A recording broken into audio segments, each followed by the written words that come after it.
Ecstasy is a party drug that is popular at dance parties. The chemical composition of the pills, which are illegal to buy and sell, can differ enormously. Some of these pills are extremely dangerous. From time to time, people actually die from taking them. This raises an interesting moral dilemma. Should local authorities make it possible for partygoers to check the safety of ecstasy pills before taking them? On the one hand, everybody wants to prevent fatalities, and drug checking can prevent people from taking dangerous pills. On the other hand, any government that allows such checks at the very least implies that it condones ecstasy use. In other words, drug checking might encourage partygoers to think that ecstasy use is acceptable. This is a real dilemma. Now, suppose that you are opposed to these checks, but you obviously don't want people to die either. Consider the following frame. Checks create a false sense of security. Whether or not you die from using ecstasy does not just depend on the chemical composition of a particular pill, but also on your level of physical fitness. If you are not in top physical condition, any ecstasy pill can kill you.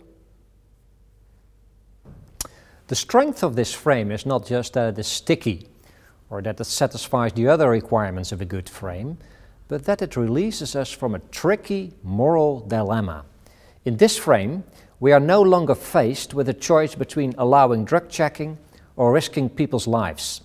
And because it releases us from this dilemma, we are susceptible to this frame. We are eager to hear that these checks create a false sense of security. There is a dilemma, and this frame offers a way out. As noted in the previous episodes, frames that are based on values or emotions are particularly powerful. As it turns out, they can also be very powerful if they release us from a moral dilemma.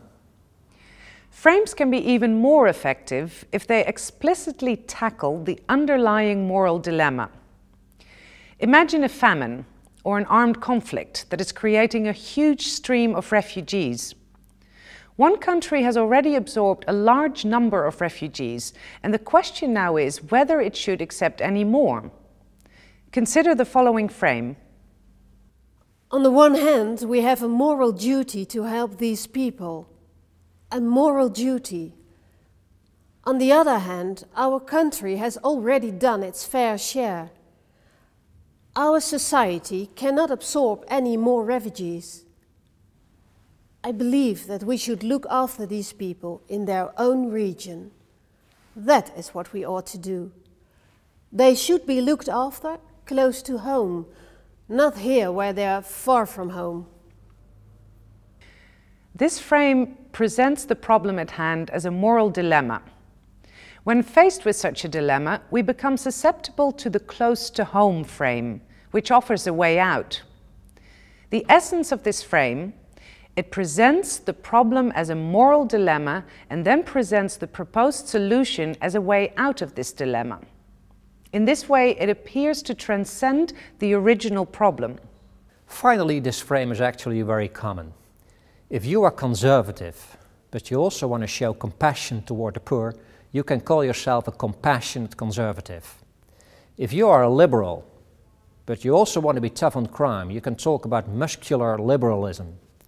The German region of Bavaria is conservative, but also wishes to be modern, so Bavarians talk about laptop und Lederhose, innovation and tradition.